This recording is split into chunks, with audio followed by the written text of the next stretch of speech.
आज जो घटनाक्रम मैं आप सबको बताने वाला हूं उसका ताल्लुक कर्नाटक से है, दक्षिण भारत के राज्य कर्नाटक से और कर्नाटक के शहर हुबली से। हुआ ये इसी महीने की 1 तारीख को यानी 1 दिसंबर को हुबली से एक नौजवान अपने घर से गायब हो। वो कहां गया, किसके पास गया, इसके बारे में किसी को कोई जानकारी नहीं। घर वाले बहुत परेशान हुए और फिर घर वालों ने 2 दिन बाद अपने तौर पर उन्होंने पहले तो उस लड़के को ढूंढने की बहुत कोशिश की, लेकिन 2 दिन बाद जब वो थक हार गए तो उन्होंने हुबली में ही केशवापुर पुलिस स्टेशन है, वहां पर उन्होंने अपने बेटे के गायब होने की रिपोर्ट दर्ज हुई 3 दिसंबर को। इससे पहले कि इस कहानी में मैं और आगे बढ़ूं, आपको मैं इस लड़के के बारे में बताना चाहता हूं और उसके परिवार के बारे में बताना चाहता हूं। इस लड़के का नाम है अखिल महाजन सेठ और उम्र है 26 साल, जबकि इनके पिता का नाम है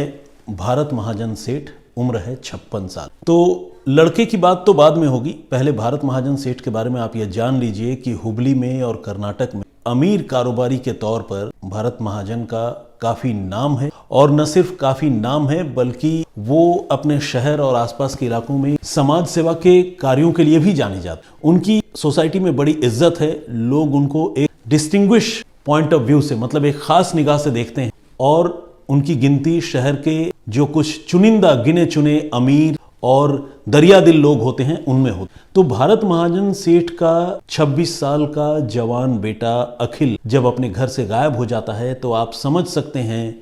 कि पुलिस के लिए भी ये कितना बड़ा चैलेंज हो जाता है कि वो इस केस को जल्द से जल्द सॉल्व करे और अखिल को जल्द से जल्द बरामद करे और उसे सकुशल अपने घर वालों तक पहुंचाए। हुबली की पुलिस इस मिशन में लग जाती है। इसी बीच अखिल का एक कजन है मनोज से जब पुलिस वाले बातचीत करते हैं, पुलिस स्टेशन मनोज पहुंचता है, बातचीत होती है और मनोज ये बताता है कि उसे गुमनाम मोबाइल नंबर से एक वीडियो मिला है, जिस वीडियो में उसका भाई अखिल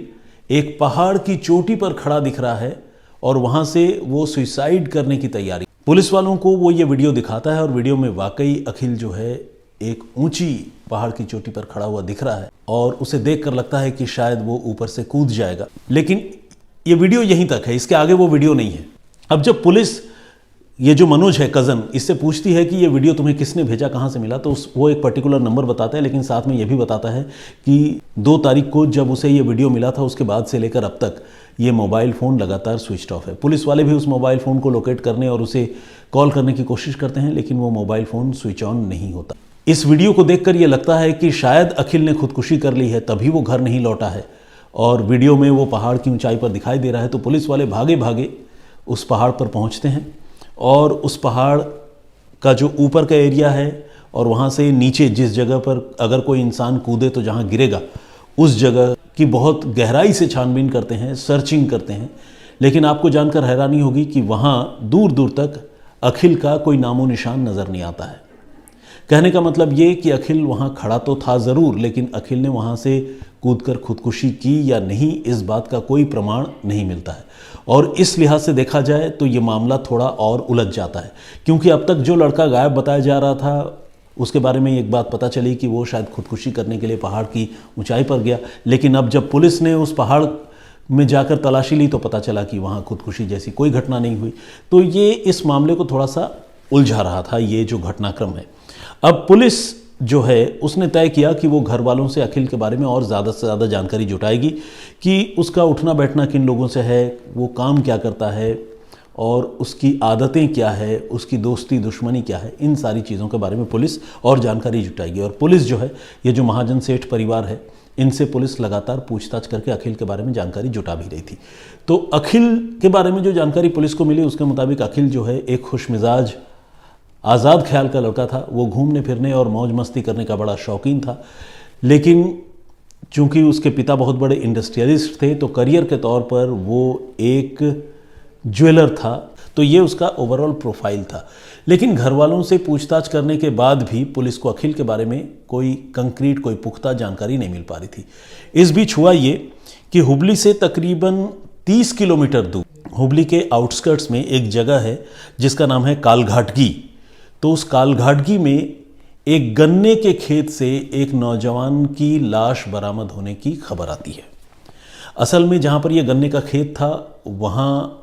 के कुछ लोगों ने पुलिस से ये शिकायत की कि उन्हें जो है कुछ संदिग्ध लग रहा है और ज़मीन खुदी हुई है और किसी चीज़ के सड़ने की बदबू जो है उन्हें आ रही है। और जब गांव वालों ने ये शिकायत पुलिस से की तो पुलिस कालगढ़गी के उस जगह पर पहुंची जहां से किसी लाश को दफनाए जाने का शक हो रहा था और बदबू आ रही थी। पुलिस ने उस जगह की खुदाई करवाई। ये बेसिकली एक गन्ने का खेत था और जब पुलिस ने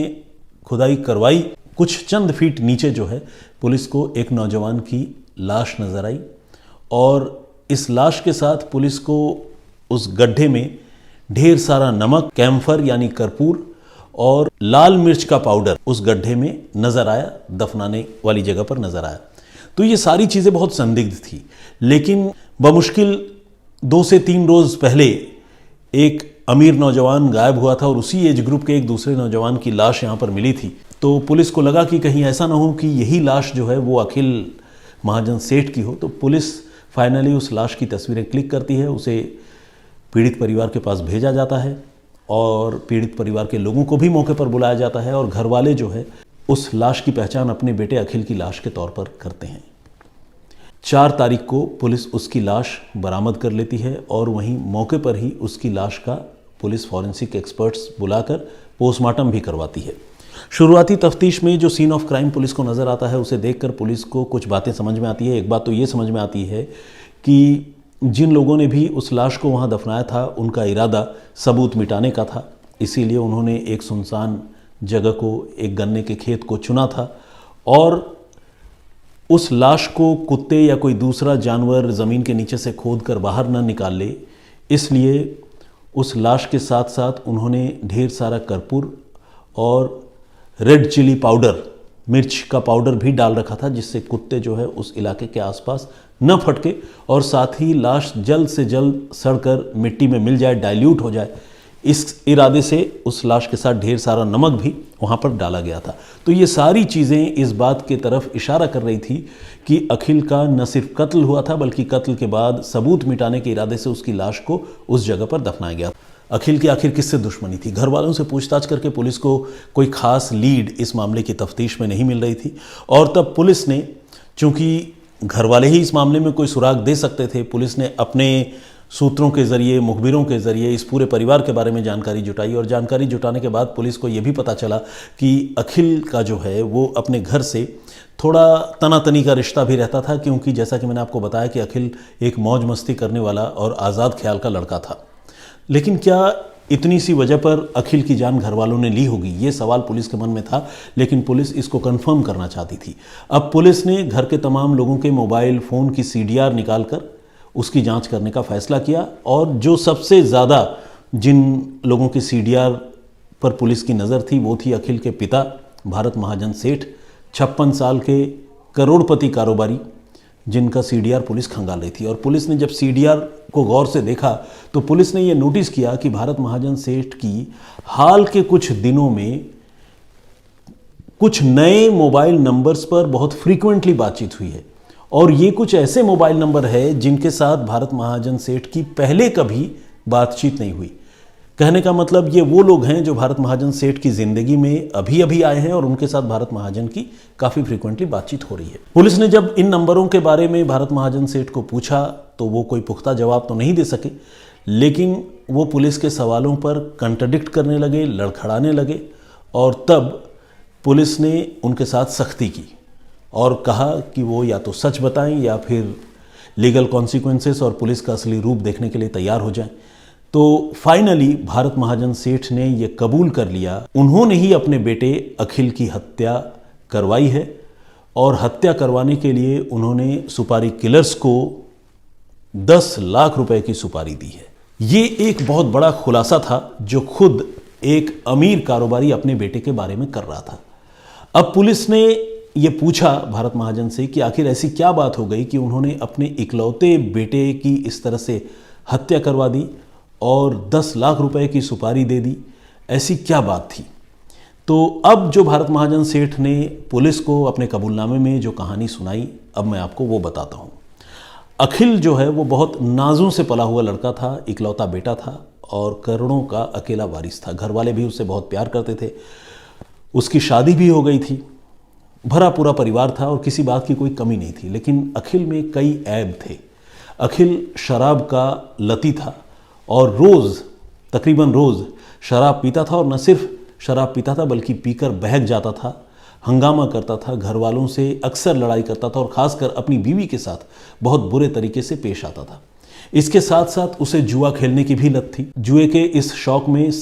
ये जो शौक़ है उसे सिर्फ अपने होम टाउन हुबली में या पास के बेंगलोर में ही पूरा नहीं करता था, बल्कि अक्सर गोवा चला जाता था और वहाँ वो रंगरलियाँ मनाया करता था, कैसीनोज जाता था और वहाँ लाखों रुपए खर्च कर देता। जिसकी आदतें इस तरह की हो वो पुश्तैनी कारोबार और बिजनेस को क्या संभालेगा, ये भी आप समझ सकते हैं। इस बात को लेकर पूरा जो महाजन सेठ परिवार है वो अपने बेटे से काफ़ी परेशान था। खासकर उनके पिता की अक्सर अखिल से इन्हीं मसलों पर लड़ाइयाँ हुआ करती थी। लेकिन हुआ ये कि नवंबर के आखिरी दिनों में अखिल ने एक रोज़ शराब पीकर घर आने के बाद घर वालों से बहुत लड़ाई की और उसने अपनी बीवी के साथ काफ़ी बदतमीज़ी की और शायद उसके साथ मारपीट भी की।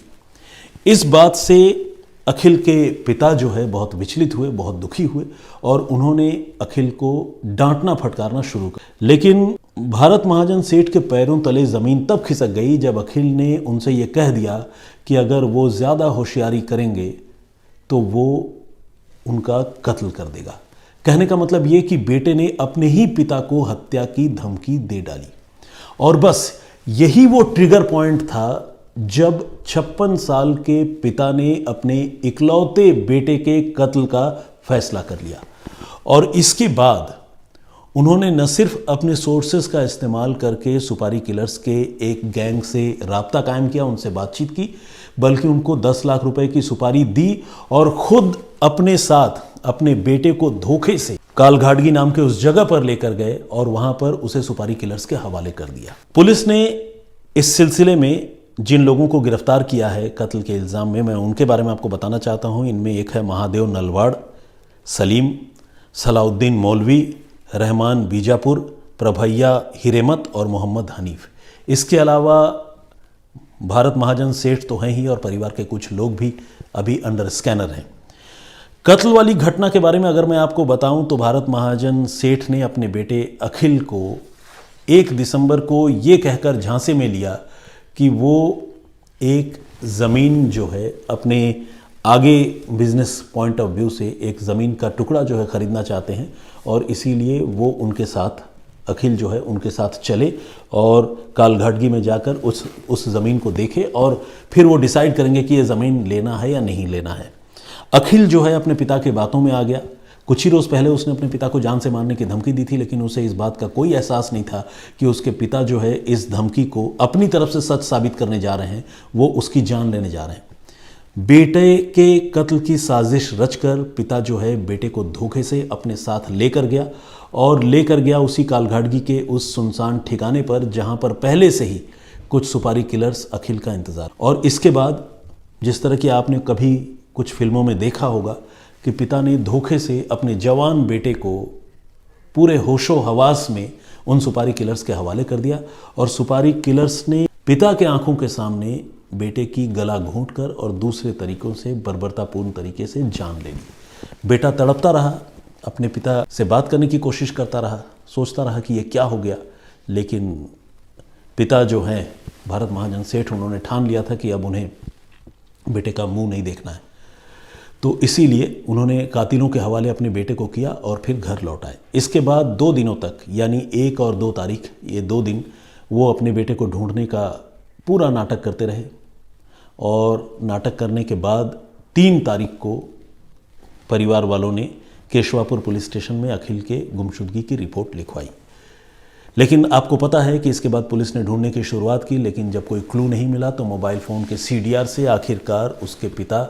के इस कत्ल में शामिल होने की बात पता चली और पुलिस ने उसके पिता के साथ दूसरे लोगों को भी गिरफ्तार कर लिया। तो कुल मिलाकर एक अमीर परिवार जिसमें किसी बात की कोई कमी नहीं थी, सिर्फ शराब और जुए की बुरी लत ने